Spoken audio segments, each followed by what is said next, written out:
What's up, Raider Nation? This is a pretty special episode for me. So one of the things that I've been doing over the last, 6 years of my life, or really in the fantasy space, doing podcasts and stuff like that. But it started a long time ago. There used to be a website called SB Nation, which was basically a blog network that had a whole bunch of different individual blogs for all the NFL teams, all the Major League Baseball teams, etc. I was a member of the McCovey Chronicles page. Was a member of Silver and Black Pride, which still exists. Both of them still exist, but it was a different time. It was more of a community before there was a big buyout. Things changed. But the head of Silver and Black Pride was a guy named Levi Damian, and super good content creator. His blogs every day had me absolutely entrenched in what was happening with the Raiders. And so I was in the comments a lot, and I did some of the side posts that you can do. And there was another guy who wrote an article on Fridays. His name was Raider Damas. You guys know him. And he would do a preview of the upcoming Raiders game every Friday and basically bag on the upcoming opponent. So through this, Silver and Black Pride, with Levi Damian at the helm, I took on another blog position at a blog upstart to write a Raiders blog, and started to try and put together a podcast. And I reached out to Raider Damas and I said, hey, let's do that. And that all folded. And like 7 years later, I hooked back up with Raider Damas. We've been doing a Raiders podcast together for a while.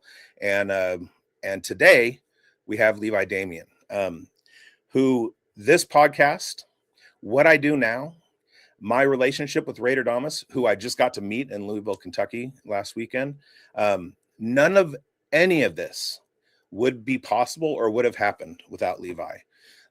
So special show for me, and let's get it started.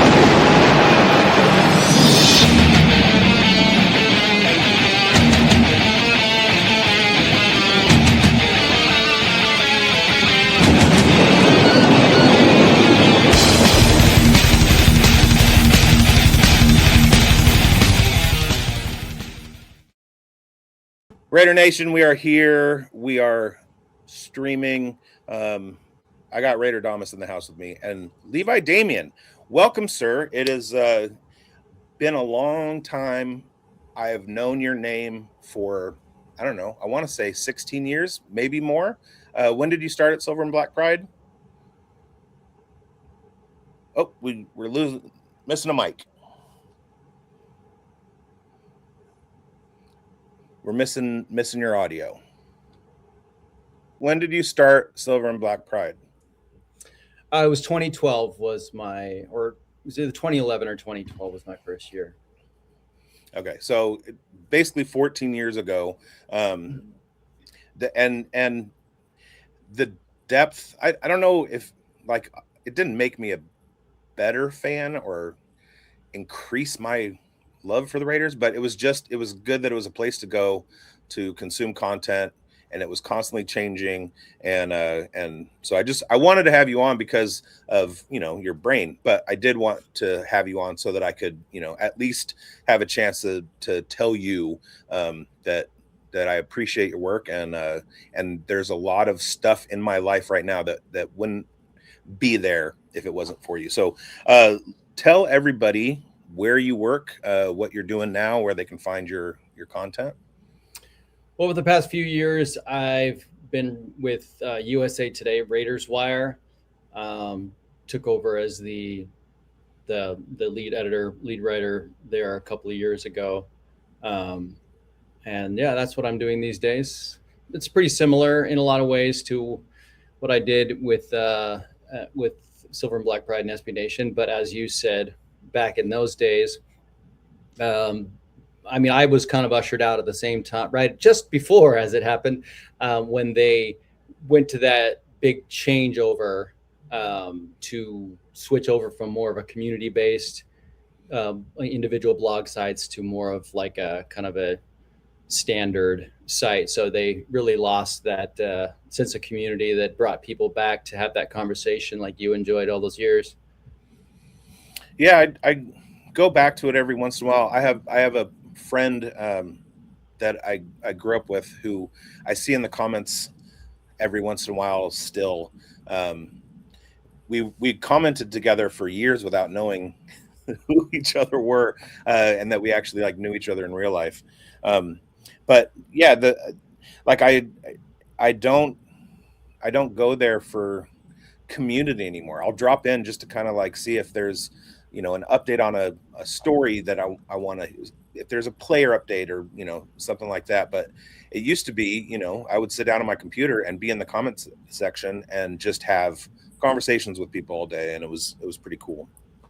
Yeah, just on that note, I know you probably have other things to talk about, but it occurs to me, it has occurred to me many times that like back in those days is I had a couple of like kind of hard fast rules, but for the most part it was pretty loose in terms of, and I heard read a lot of people talk during those days about how great it was, how they had a lot of freedom to comment in ways that some of the other blogs couldn't, and they really loved the lack of what they called censorship for the things that they said. And so it was about right around there when they started really tightening up on that, and there was less individual rules like I had, and more of like this is our network stance on everything blanket. And when you start doing that, of course, then all of them are strict, Right. even more strict than most of them probably would have been otherwise. Yeah.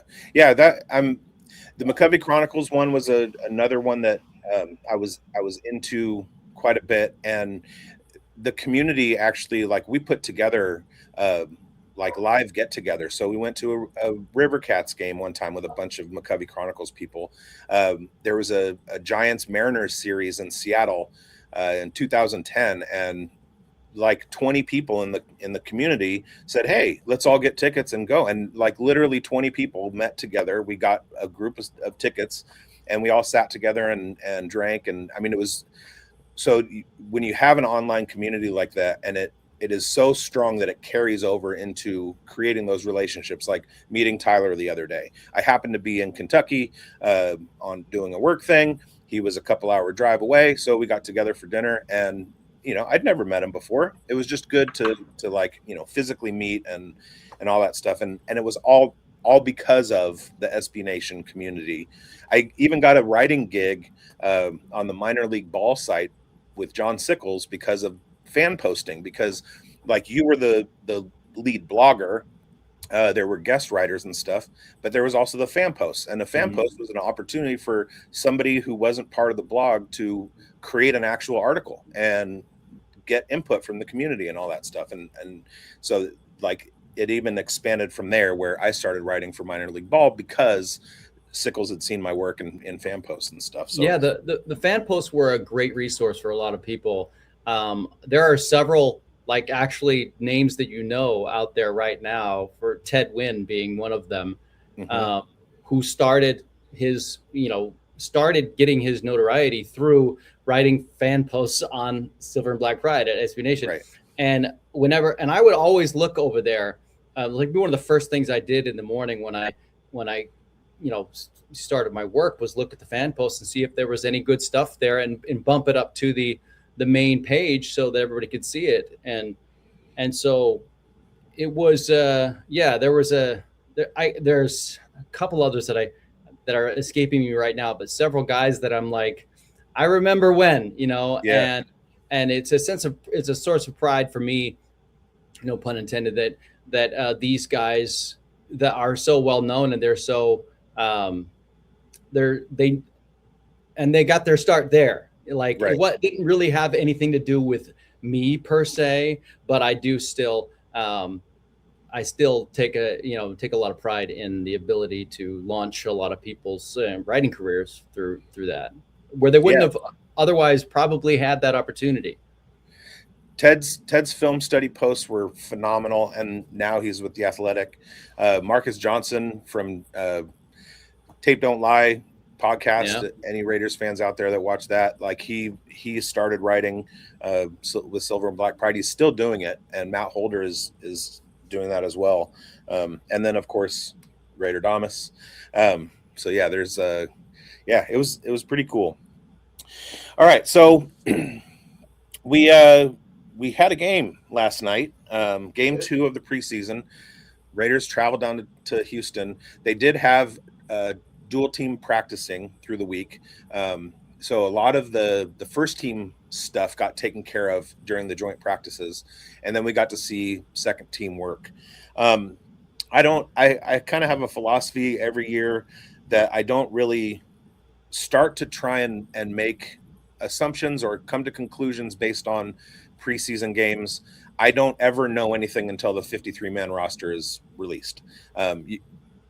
Everything else is speculation. And I know, so as a creator of content, it's hard for me not to jump into like clickbait things and position battles and stuff like that, because really, and not to put you on the spot, but it's your job. Like, you have to come up with something every day. And so those are the kinds of things that you have to kind of create out of nothing. And I hate doing that. But there were some things that were very, very noticeable. There used to be, you had good, bad, and ugly after Raider games. So we're going to do that in a little bit. But we got to see Fernando Mendoza start a game, play through really the first half. Any notes from you on what you saw from Mendoza? Well, he made a couple of nice throws, a couple of nice decisions in there, and he made a couple of bad decisions. I mean, obviously the interception that he threw, I've looked at it from so many different ways, and there are different perspectives. Like, well, had Mike Washington stayed put, had he sat down when Mendoza thought he was going to sit down, would the interception not have happened? On the other hand, Washington looks like he never really gets completely sat, and then he's always kind of shading to the right, like he's trying to find the open spot. And then you also factor in that the left tackle was giving up pressure on Mendoza, so he couldn't make a perfect throw. He couldn't have, like, at the last second, given it a little bit more risk to get it, to get the pass to the left where it needed to be, where Washington was going. So there's a lot of factors in there. But I think he rushed the throw, and therefore, he just kind of threw it where it didn't need to be. So I think he would be the first to say that he made a bad decision there, and I think in some regard he did.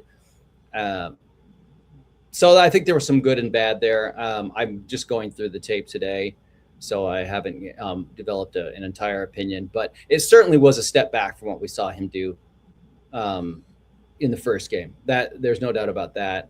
And he'll have another preseason game to come back, and I certainly don't think at this point, I know it's the fun thing to do, to continue to speculate whether he might beat Kirk Cousins out for the starting job every time he steps on the field. There are people who, the word clickbait comes to mind, whether they're talking heads or writers that say, oh, now, like, I don't want to mention any names, but somebody said, Clint Kubiak started out camp saying that Kirk Cousins was the guy who was going to start the season, and now he won't answer that question. It's like, well, no, he didn't, and he never really has.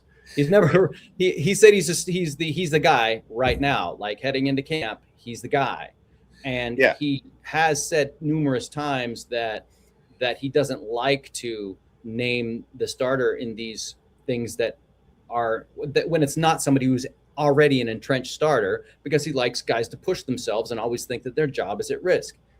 And so I personally think that it's still going to be Kirk Cousins to start the season. I expect that Mendoza will bounce back from his performance in the joint practices as well. Or if you were paying attention, he also threw a pick six in joint practices as well, and it was almost in the same spot Oh, wow. on the field. I didn't And see the video from the joint practice, but from what I read, it was weird because the Raiders side was talking about the Raiders' mistakes, and they weren't really talking about the Texans making mistakes. But from what I gathered, both teams made the same mistakes. Like both Cousins threw an interception, Mendoza threw an interception, Stroud threw an interception. It was a joint practice in the second week of preseason games.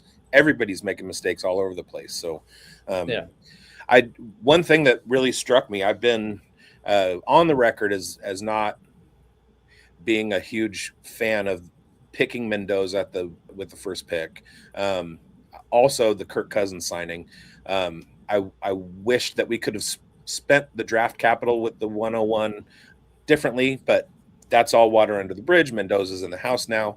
But I thought that the Kirk Cousins signing was kind of superfluous because I've really been an Aiden O'Connell fan for a long time. And I thought that this would be the perfect year to just stick him out, let Mendoza learn and hold the clipboard and what have you, and have O'Connell go out there. And then last night, O'Connell looked worse than Mendoza. So I kind of came away from that game going, well, dang it. I was super wrong. It looks like O'Connell's taken a step back from where he was a couple years ago, and that's kind of scary to me.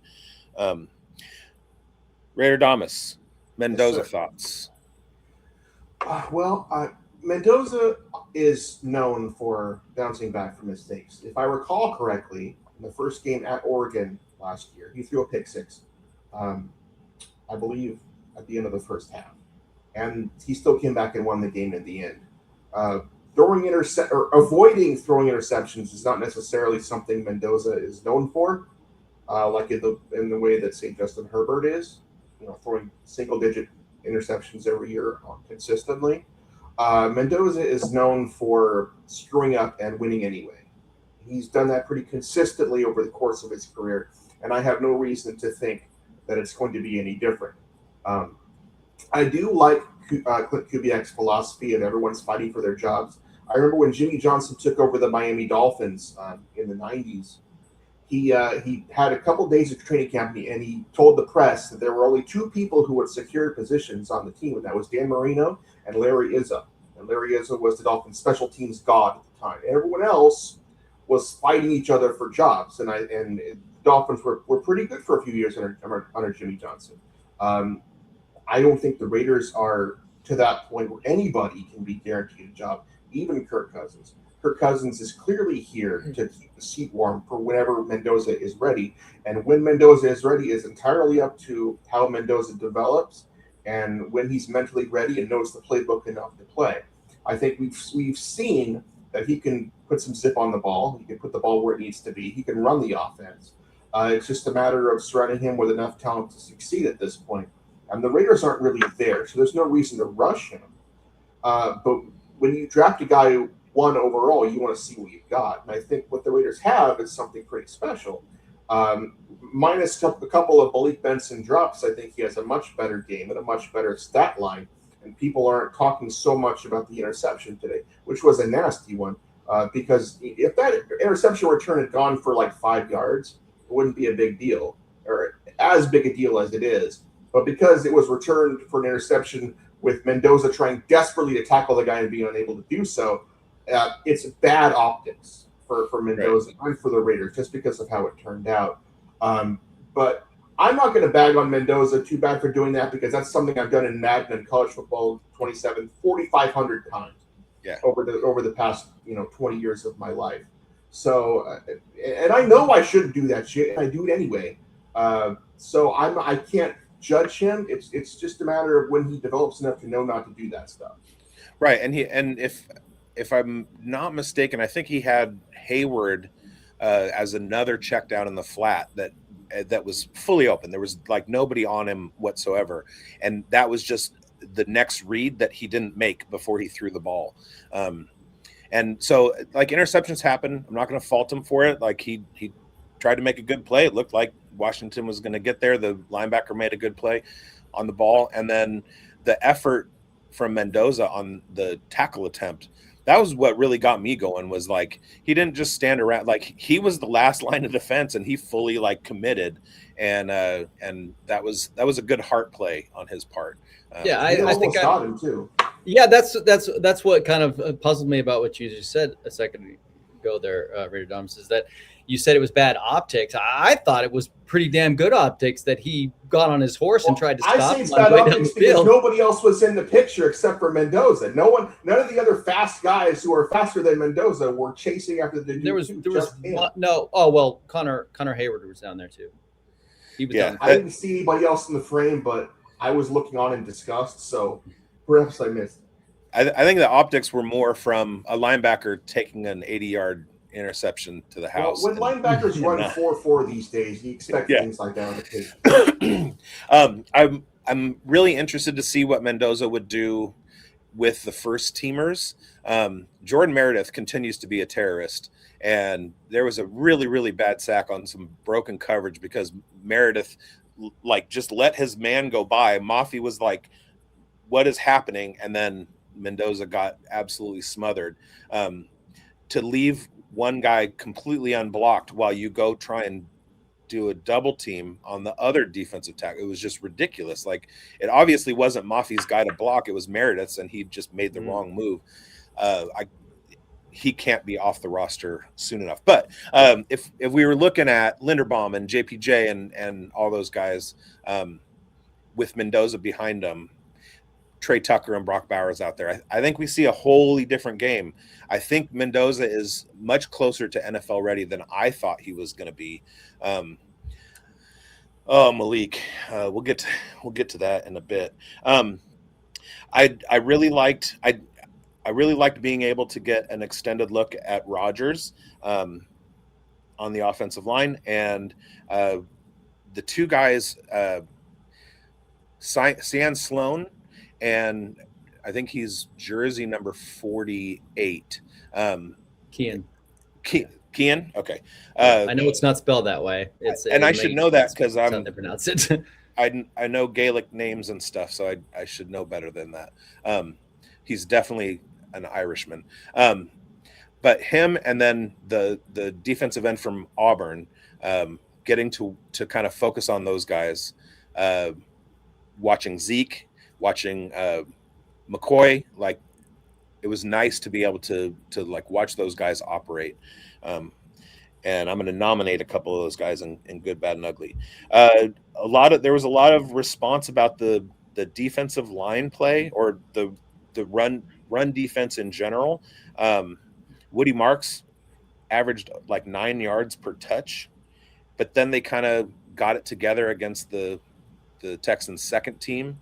It's one of the reasons why I don't like hanging results on preseason games, because so Texans come out with their first team on the first drive. Okay, the Raiders didn't have their first team defense out there, so how much can you glean from that? And then, okay, so Raiders wind up with more points at the end. Can you call that a win? I mean, like Aiden O'Connell, who's been in the league for 4 years, drives in the last minute against the Houston Texans third teamers. Like you can't really come to conclusions. And I obviously don't know what goes on in the minds of the front office and the coaching staff and stuff going over tape, what they're looking for. They're probably looking at much different stuff than I am. What did you think of the defensive effort in the game overall?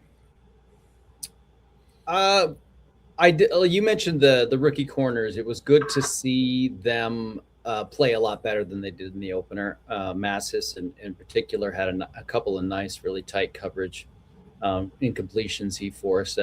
I thought McCoy did a couple of nice things. I thought the taunting penalty was completely bogus. It was like one of the worst calls. I mean, they both just kind of landed, and then he rolled up and then just stood there. He wasn't standing over the guy. They both just landed there, and that's when he did the flex thing, and that's going to draw a penalty on third down, mind you, that would have led to a punt. And instead, it leads to a first down. So And the thing is the good thing about it is we're in the preseason where the coaches can judge those things by what happened on the play, not things like that. I know that if you when we spoke with Kubiak today, he was talking about how angry he was about all the penalties. That's unacceptable, was the word he uses, and a lot of those, I think he probably is pretty pissed off. But I can't imagine he would be too angry about that taunting penalty because he didn't really do anything but flex. Right. Anyway, the defensive guys. I mean, who really, if you want to look at the defensive guys that have really impressed me the most, Patrick Johnson. Patrick Johnson looks like an absolute beast out there. I mean, coming into this, I thought he didn't really have a chance. I mean, they already have like 4 guys that are pretty much, just about guaranteed to be on the roster. The rookie draft pick, Kance and Quipe and Mac Crosby, but he might be having them question whether they should keep a 5th defensive end on this team because he's looked really, really good. The only factor after that is, what do they do on special teams? If they're that far down the depth chart, they got to be doing something special on special teams as well. So that's a little bit harder to factor in, because there's a lot of things they do on special teams that don't show up in the stat column. And only the special team, coaches who are looking at like angles they're taking, blocks they're making, things like that, more than, everyone else. But that's the stuff that really stood out to me. How about you, Tyler? Well, I've watched the majority of the first 2 preseason games, and the overall effort on defense has been lackluster at best, in my view. When you allow a team to go down like the Texans did in the first drive with basically no resistance, you can't play the run and you make up for it by also not being able to play the pass. I know they're not scheming for this, and I understand you can't judge a lot from the preseason. Like the 2007 Lions, who went undefeated, went 4-0 in the preseason. You can't judge that stuff because they're not scheming anything, but you can judge individual effort and individual performance. And there's really not that much to speak of. It's when you get later on into the game, the defense starts to tighten up. It certainly did against the Cardinals, and it certainly did against the Texans. But at that point, you're looking at 3rd and 4th string guys who aren't going to be, playing for your team, in a month's time. So what can you get from that? You have to look at the guys who are actually going to be playing. I was pretty happy with the play of the corners. I was pretty happy with the play of Thomas Booker IV in particular. I thought he generated an awful lot of pressure. I think Jermod McCoy is a first-round talent, and I think he's going to get better every single day. And I think by mid-season he'll be pushing for a starting role. He's already gotten better from the first game. He played out of his mind on several plays against the Texans. I thought he did a great job. I mean, if you watch his tape at Oregon State and Tennessee, the guy's an absolute baller and a beast. And I really want to see what he looks like in 3 or 4 months from now, because I think he'll be one of the better corners that we have on this team, if not in the entire AFC. So there's a lot to be happy about, and there's a lot to be like, what the hell is going on? Because you can't give up 9 yards of carry to Woody Marks. As good as Woody Marks is, and he was quite good at USC, you shouldn't be giving 9 yards of carry to my aged grandmother. You can't. You can't do that to anybody. And so I just think they don't have enough beef at defensive tackle, at least not that they're playing on the field. And the scheme, I know they're not scheming, and I get it, but whatever vanilla nonsense they have going on right now leaves a lot to be desired. And frankly, it makes people not believe in the coaching staff. I've seen so many people online calling for the head of Rob Leonard after 1 week, and I understand that's crazy. But when you see the total lack of effort and total lack of performance and lack of care by so many people on the Raiders defense, it just really, makes you wonder what the hell is going on. And so I'm willing to reserve judgment until the Miami game. And if they lose to Miami, then you really got to wonder. But I guess we'll see.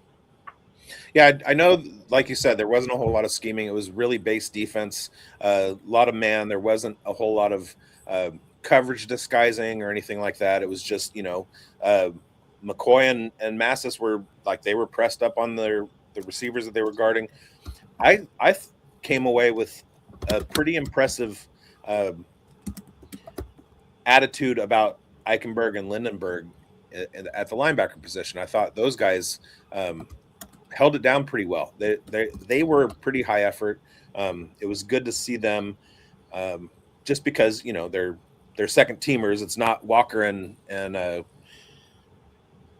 Dean, but they have jobs and they look like they knew what they were doing in the pass defense and in the run defense. So I liked the linebacker effort, and then of course the two cornerbacks I think are both going to be really good.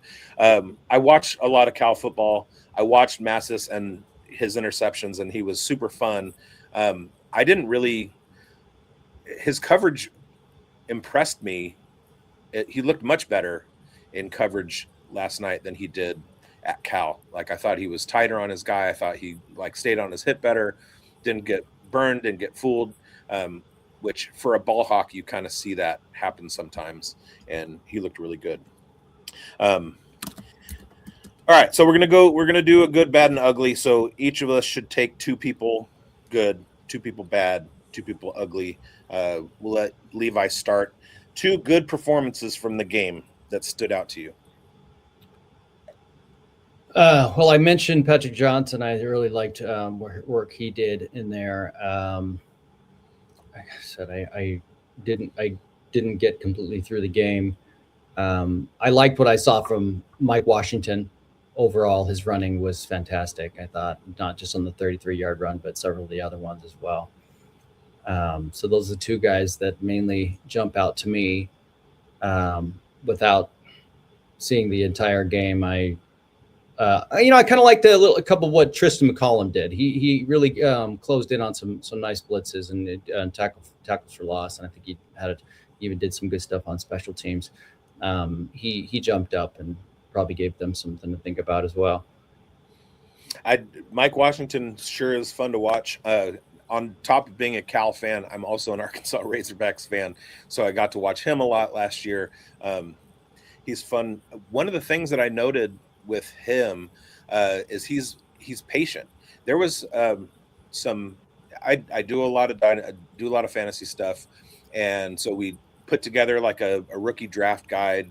All the writers going super deep on everybody, and a lot of the negative talk about Washington coming out into the draft was that he lacked vision. But when I watch him run, that's all I see. Like, he's looking for holes. He's patient. He sits behind blockers and waits for them to get into position before he goes, and he uses his burst, and he's got incredible burst. There was an outside run he made where he almost literally stopped just to kind of give the blocker some leeway to get in position, and then he goes, and very Le'Veon Bell-esque, I thought. That was pretty impressive to me. Tyler, 2 good. Yes. All right. Well, the first one I'm going to go with Traden Stukes. He was a guy we drafted in the second round. A lot of people wanted Caden McDonald, who played on the opposite side with the Texans at defensive tackle. But we took Traden Stukes, who was a guy I saw on a lot of mock drafts leading up the week of the draft, getting first-round name drops all over the place, like being taken in the 20s. The Raiders took him at the top of the second round, approximately, and he looked he was okay the first week against the Cardinals. Against the Texans, he was flying all over the place. He looked like he had a lot better grasp of the defense. He looked like he had an idea of what was going on, what he wanted to do, and he was usually in the right place at the right time. He looked incredibly athletic. He looked like a real ball hawk. He looked like a guy who's going to start at some point for the Raiders this year. So I was pretty encouraged by his performance. The second one is Aiden O'Connell. This guy currently does not have a job guaranteed to him in any way, shape, or form, because a lot of teams don't keep 3 quarterbacks. So he might be at this point auditioning for another team. We don't know. It's possible the Raiders keep all 3 guys. I definitely don't think they'll keep 4 unless nobody does ever. But O'Connell was good. He was sharp last night. He led the game-winning drive. He made some really nice throws. The one over the middle to Shedrick Jackson was fantastic. To get to the goal line. He's shown he is a guy that with the right coaching can get it done. at least in a backup role. He certainly has started a number of games out of pure necessity for Raiders over the past few seasons, and he's done an okay job. He was never anything super special, but he's a guy that you can put a clipboard in his hand and he'll be a valuable piece of your quarterback room, and that's something an awful lot of teams need. So just based on his efforts last night, he's made himself quite a bit of money in the next few years for people having a higher opinion of him, based on not giving up against the Texans and phoning it in like some people do at preseason. I thought he did a great job. Yeah, I can't imagine them moving forward without him. That's that quarterback room, Mendoza, Cousins, O'Connell, seems locked. I don't know anything about Jacob Clark, and this is like I have to study college football and rookies like an encyclopedia, and I don't remember his name ever coming up. I certainly didn't write anything about him, and I also missed the Senior Bowl this year because of weather. So if he was at the Senior Bowl, I might have taken note, but I didn't get to go. I'm going to go with Charles Grant and Caleb Rogers. One of the things that I want to see out of offensive linemen, it's kind of like the referees. Like, you don't want to know that they're there. Umpires in baseball, don't make it about you. You don't want to know that the umpire's there. Just do your job. And watching that game and then seeing the names on the back of the jerseys, noting that Grant and Rogers were in the game, but never once watching a play where I went, oh God, they missed their block. They let somebody through. There were other offensive linemen that did that. But I thought Grant and Rogers played pretty well, which is good because if your 6th and 7th offensive linemen are competent, that's roster depth that you need, especially given Colton Miller's health history, etc. So yeah, that's going to be interesting to see how the line shakes out. And Trey Zune played pretty great too. We have lost Levi's. I believe his laptop was dying and he went to get his charger. I believe he wanted to take a 2 bad picks. Go for it. 2 bad picks. Okay, so it's funny because I would say that 2 of my bad picks were 2 of your guys' good picks. Okay. I actually agree with one of you on Aiden O'Connell's game and not with the other, because I thought Aiden O'Connell looked terrible most of the time. I noted at some point just before that game-winning drive that he had completed only 3 passes to wide receivers for 36 yards. And as it was noted, that last drive was against a bunch of third-teamers, and it was mainly just one really long pass to Brandon Johnson that did it. He got a lot of help from the underneath game and the ground game on the previous 2 touchdown drives. So I thought he looked pretty bad overall. He just could not connect with any of the wide receivers most of the time. They were not on the same page, and it's hard to say who's at fault each time. But when it just keeps happening, something's just not right. Yeah, and I also we were talking while we were paused, and I noted that with Jalen Naylor and Mendoza, it seemed like every ball that Mendoza threw to Naylor, the 2 incompletions just seemed like they were both thinking differently about where Naylor was going to be. And I don't know if Mendoza was rushing and was just throwing in front of him, or if Naylor had something in his route that he was doing that was wrong. But that it's second week of the preseason, those relationships have to grow and stuff. I remember Julian Edelman was talking about Bill Belichick's philosophy, and every year you spend the first 8 weeks figuring out who your team is, and then the last 9 games now is you use that identity, but it takes 2 months into the season before you really know who your team is, and so you just hope that you don't go 0-8. And I thought that was funny. So we don't know who this Raiders team is. It's a fully new regime, new personnel. I mean, really, like we know Bowers and Genty, and like that's, you know, we don't know a whole lot more than that. So it'll work out. Well, I Who's will your other say bad? this though. Okay. Sorry, I will say this about that. You mentioned Mendoza and Naylor. Well, those two guys aren't usually playing on the same team, if you will. Naylor's a first team guy, and Mendoza is a second team guy most of the time. So you kind of understand that they're not going to have a lot of chemistry. The guy that O'Connell seems to have the most trouble connecting with is Philip Dorsett, and they've worked together for a couple of seasons now. I don't see how there's any excuse that they can't connect here and there. And again, I mean, Dorsett isn't exactly, you know, the standard bearer of great receivers. Is the reason why he can't really stick with the team for too long, even though he's got all the speed in the world. So I think they said 11 teams in 7 years. Yeah. That's a lot. Yeah, there's a reason for that. Mm-hmm. All right, who's your other bad? The other guy is Charles Grant. You say that you didn't notice him. I did. I noticed that on that interception, he was the one who gave up the pressure. I also noticed that he got him nailed later on he got a quarterback hit on Mendoza on a guy that got by him later on. So that was a couple of the bad for me. Okay. Tyler, bad? Well, I guess I got to go with Malik Benson. I mean, he's the guy I've certainly crowed about for an awful long time because I know how good he can be. I know how good he was last season at Oregon.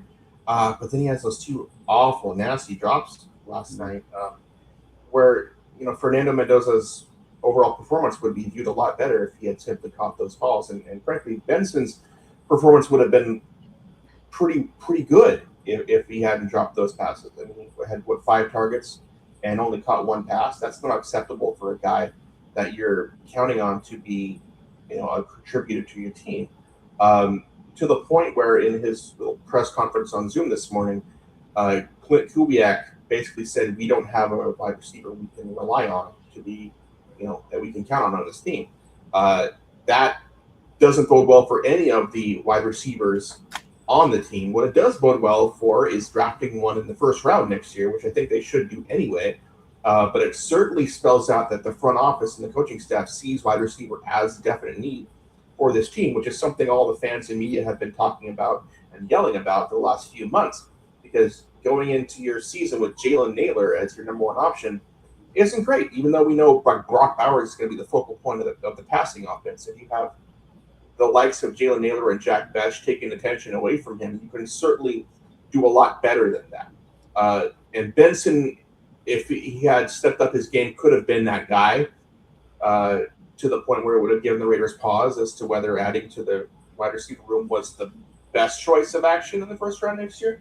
But at this point, I'm not sure if he's going to be able to show himself as reliable enough to count on. I mean, certainly judging from Kubiak's works, he's not. The second performance I didn't like, I'm going to give to the entire second-string defensive line that started last night's game and basically offered up no resistance whatsoever and applied no pressure to the Texans at all. They didn't have much pressure on the Cardinals, or the starting defensive line didn't last week, and the second string didn't yesterday. The defense, but particularly the defensive line, I don't think have been strong suits, at least to start the game. At the end of the game, they started to pick it up. But again, those are guys who may or may not be playing on the Raiders, in a month's time. I don't like this the lack of what I can see as physical effort. And I'm sure they're trying, but if the guys across from them are just dominating them, that's not necessarily what you want to see on a team like the Texans, who we don't necessarily view as having the best offensive line. I just haven't liked what I've seen from the defensive lines, any of them so far, until the end of the game when they're going against fourth-string offensive linemen, and guys like Thomas Booker are having their way, which is fine, and you see Kyan Sloan, that's his name, having individual performances like that at the beginning of the game when you have guys who are actually going to play for you out there not doing anything. It's just a little disheartening for me. So that's what I'm going with. All right, that's fair. I was gonna save Malik Benson for the ugly, but you hit on him. I've got 2 other guys for ugly. I'm sure. Hey, we're right here, man. We're right here. Not you. I would say myself first. And I don't really have much. I thought Mendoza, I guess he could have played better. Mike Washington did just fine. Dylan Laube got his touchdown. Some of the receivers in the fourth quarter looked good. I'm gonna go Jack Besh just because he ran 4 routes and didn't get a target. So I don't know. There's not really much. It's hard to point to a lot of guys who were just straight up like bad and not ugly. Right. The Texans are allegedly going to be a Super Bowl contender this year. And if their second stringers are better than your second stringers, is that bad for a team like the Raiders who are in a full rebuild? Probably not. Right. Most of the guys did okay. Yeah, there wasn't a lot of bad. There was a lot of good that I saw. There wasn't a whole lot of bad, but there was some ugly. Levi, who are your 2 ugliest performers? Well, I'm going to go with Kance Matsuzawa. That guy is in his head. He cannot hit the broadside of a barn right now. His extra points, I don't think he's hit a field goal this preseason, and he was just back out there missing an extra point. I mean, 2. Yeah, 2 extra points. I mean, it's like unbelievable how this guy is definitely like in his head for sure. And it's not good. All the talk about the Tokyo toe and everything. I know he's better than this. He's just got to get his head on straight for sure. And I'm going to do a little bit of a cop out on the other one and say it's a group of several guys. And I got to go back to what Kubiak was saying about the penalties. I mean, the penalties were just ridiculous. There was a face mask. There was a block in the back. There was a extra guy on the field, that being Dalton Johnson. There was illegal touching. The Cameron Richardson going out of bounds and then coming back in and being the first guy to touch the ball when he didn't even have to be. There were other guys there. He could have said, "No, you touch it. I went out of bounds," and he touches the ball and gets a penalty. I mean, come on. That is just really, really poor discipline. So many guys with these really dumb penalties. So that's kind of where I go with that. I thought the face mask was one of those unfortunate ones where it just happened to be guys reaching out to try and make the tackle while he's being blocked, and then the ball carrier. His face mask happened to be at the exact same height as the player's hand. It didn't look like an egregious one. And then of course the Jamal McCoy penalty was, you touched on that earlier. It was completely stupid to make that call. He wasn't standing over the guy. The guy just happened to be underneath him. Well, that's why I did that one. If he takes 2 steps to his right and then does the thumbs down thing, they're not even going to call it. But yeah, the Matsuzawa, that's ugly, and nobody carries 2 kickers. That he basically kicked himself out of a job because we have Matt Gay. All right, any ugly for you, Raider Damas? Yeah, I was actually going to go with Matsuzawa. My great colleague Levi took that, but that's okay. I'm used to him having all the great ideas around here. So I just want to say about Matsuzawa, it's pretty clear that he has the yips, and we've seen that happen to guys before. Rick Ankiel got the yips. Daniel Carlson got the yips. Listen, that's why he wasn't ask any kicker in this league how good their job security is. It's not. But Kansei Matsuzawa was a known commodity because he was good at Hawaii. We know he's a good kicker. It's just that the lights are too bright. And not every guy can do this. Even guys who have a lot of talent can't do this. And I mean, there are guys with a lot of talent who can do this, who eventually stop being able to do this. And that's why people draft and sign kickers every year. Matt Gay is a good enough kicker to be like a guy we can count on 80% of the time, like Sex Panther, 30% of the time, works every time. But the Raiders are going to have to seriously consider their long-term future at kicker. whether they draft one or sign one next year or hell, halfway through this year, who knows, or bring back Daniel Carlson, who doesn't seem like the worst option in the world right now, and who I believe at the time of recording this is still a free agent. So I would not be opposed to bringing him back. It's just dude was making like, $6 million, and for a rebuilding team, you don't want to be paying a kicker you can't trust $6 million. You want to put that money elsewhere. So the Raiders have some real soul searching to do at the kicking position, especially if Matt Gay is as inconsistent as she's shown the last few years. He's been okay in training camp for the Raiders. He hasn't been great, but when you have like 80% of your kicks and you're going against a guy who's kicking 0% of his kicks, you're going to go with the guy who's kicking 80% of his kicks. But that's not sustainable. That's not a long-term solution, especially when you're a team who isn't good enough to beat teams by multiple scores, and you're going to have to win close. If you're going to win close, you're going to have to kick field goals. And if you can't kick field goals consistently, what you're going to actually do is lose close. And you're going to have a lot of moral victories, not any actual victories. So that's what I think about that. Thanks for allowing me to pontificate on somebody Levi already talked about. But I'm gonna move on here. I'm going to talk about the actual ugly, which was Jordan Meredith. This guy is a football terrorist. We all know this. He's been on this team about 2 years too long. I do not understand for the life of me what Brennan Carroll was thinking putting him as the starting center last year. That was an absolutely ridiculous decision. And one of the main reasons, amongst dozens of main reasons, why Pete Carroll is currently sitting home unemployed. Listen, this guy's a perfectly acceptable backup guard for some CFL team that I don't have to watch on my television. He has no business ever being seen by me playing football. I don't want to see him do anything. He just simply doesn't have the talent level or execution level or mental capacity to play on a team that I enjoy.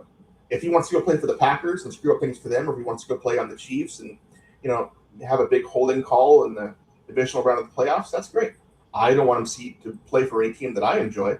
He's just not good enough, and he's taken the spot of people who may be more deserving, and I don't like that.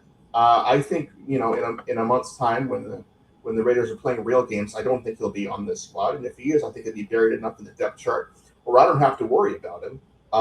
But it's like watching X-Pac come out in WWE Raw in 2001. I just get off my television. I don't want to see you here. So that's what I got to say about him. Was it with you when I came up with they should be the Las Vegas Pyrrhic Victories? Is that? I think you were with me. Yeah, I remember that.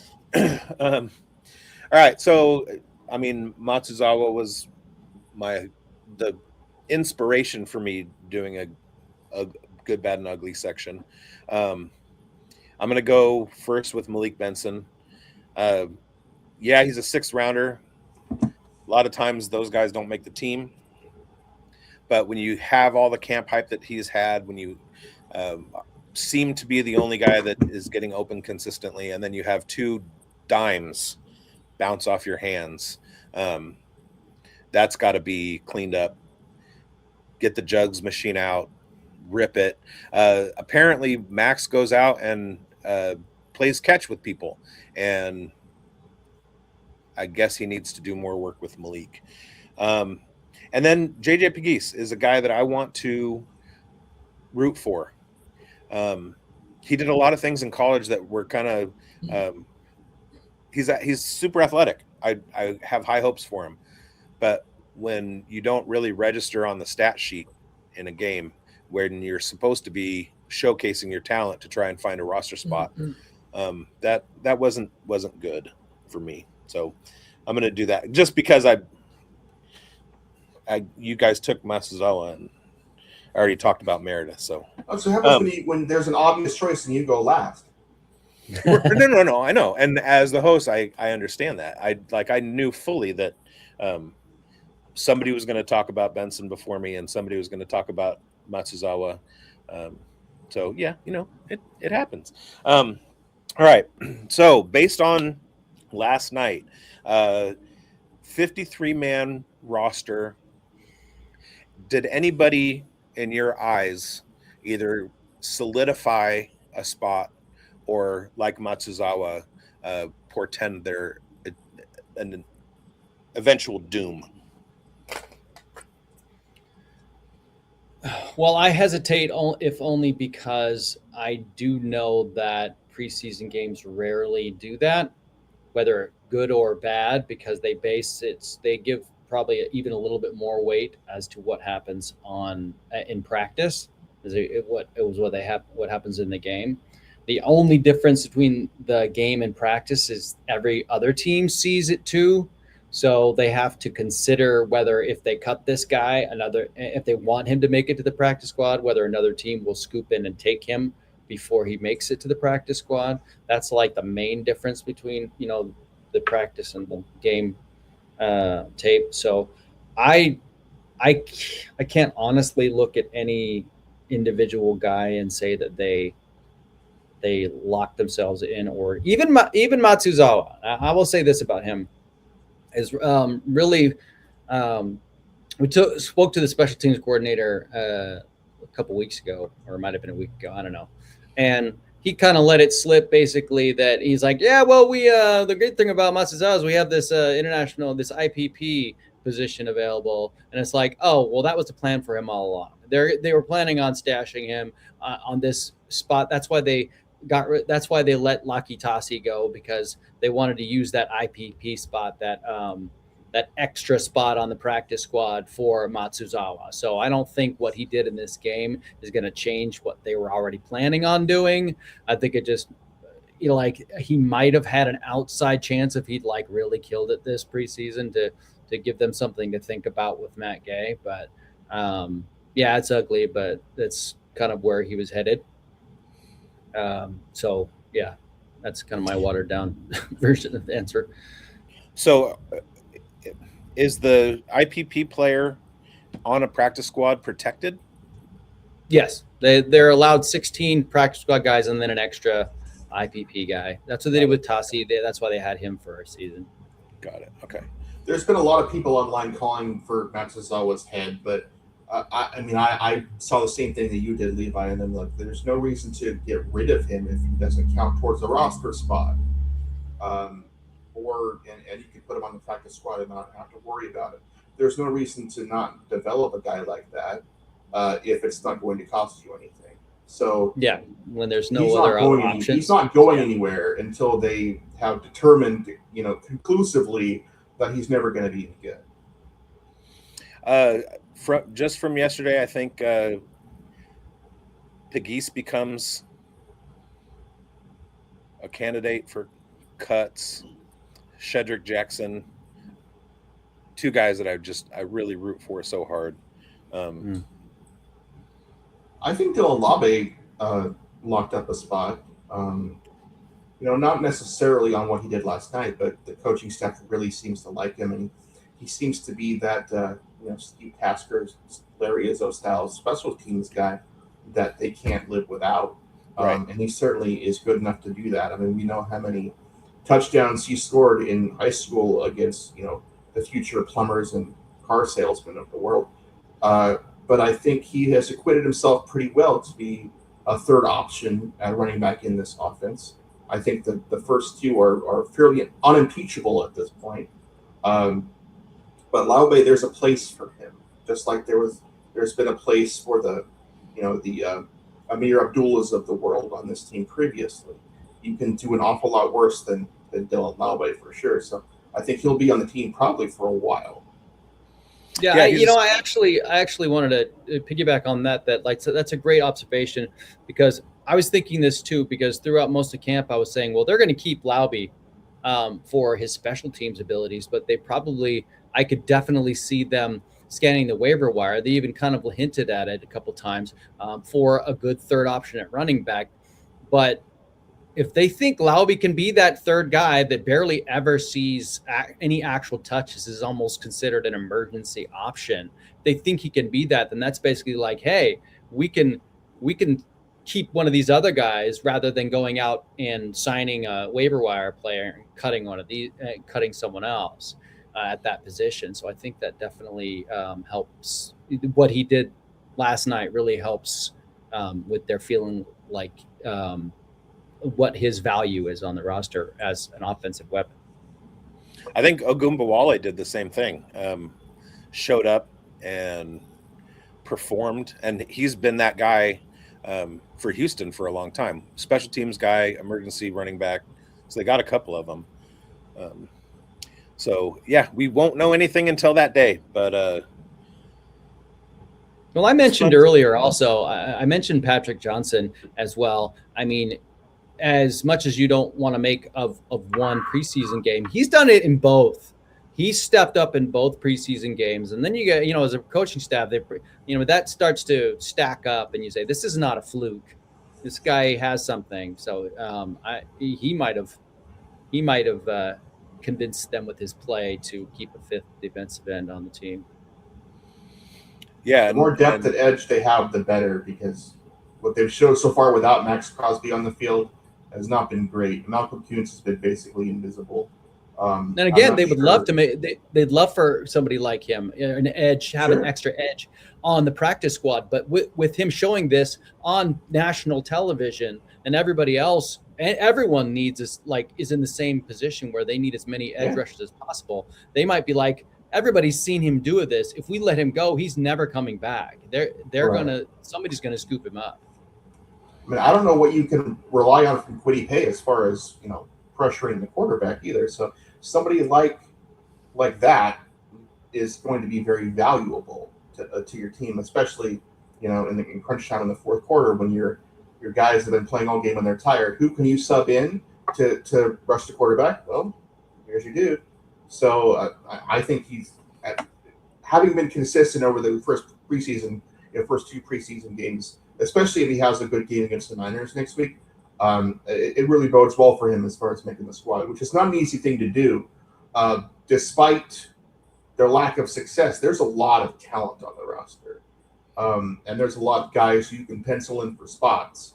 This is not an easy roster to make unless you really, show up and show out. And he's done that.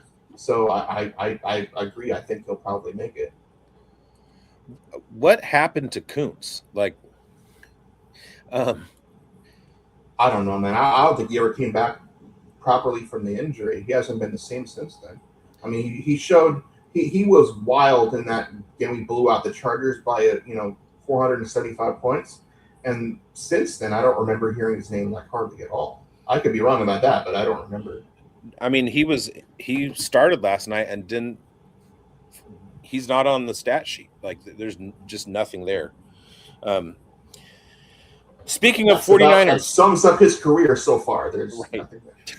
Speaking of the 49ers, they absolutely laid the hammer on the Chargers last night. Jacob Cowing, who I liked coming out of college, had a punt return for a touchdown. Dejon Stribling from Ole Miss just lit it up. He and Kadero Hodge each had 4 catches for 46 yards, 4 and 5 targets each. Longs of 20 and 21. Jordan Watkins, he did pretty well, three catches for 41 yards. The entire quarterback room, 18 to 36, which isn't great, but it's Mac Jones and Adrian Martinez. Purdy was 4 of 6. Last preseason game for the Raiders next week against the 49ers. It's always a fun one because of the Bay rivalry, even though that doesn't exist anymore. Your thoughts on what we're going to see? Has Kubiak kind of – I know somebody asked him about how he was going to put players on the field next week, and he had a non-committal answer. It was just he said that they don't talk about that outside of the office. Any indications from you what we're going to see next week? I would say not much in terms of the most vanilla play calling. Probably won't see the stars again, if for no other reason than they're facing the 49ers in the regular season. So they're not going to want to reveal anything.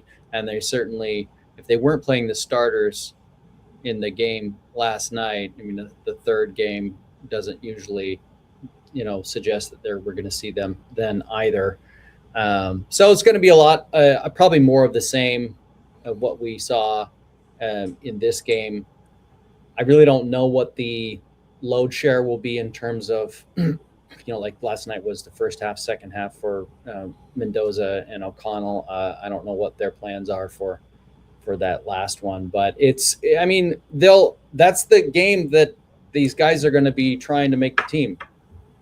So that's what they're going to be looking at the most, is just to see if any of these hopefuls can make one last push to make the roster.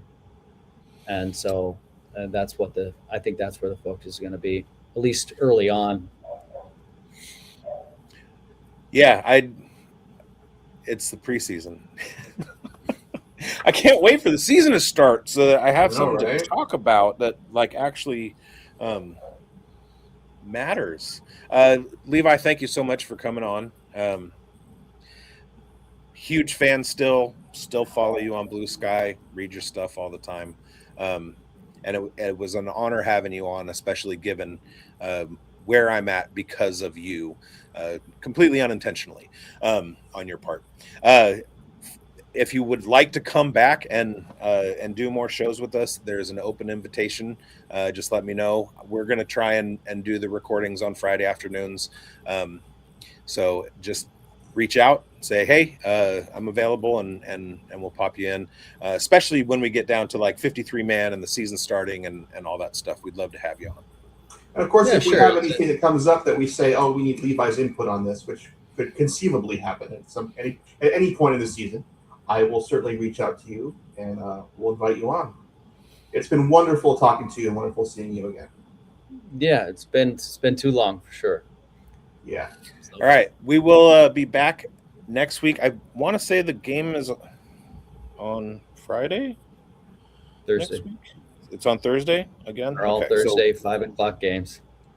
We will have, and no primetime games this season either.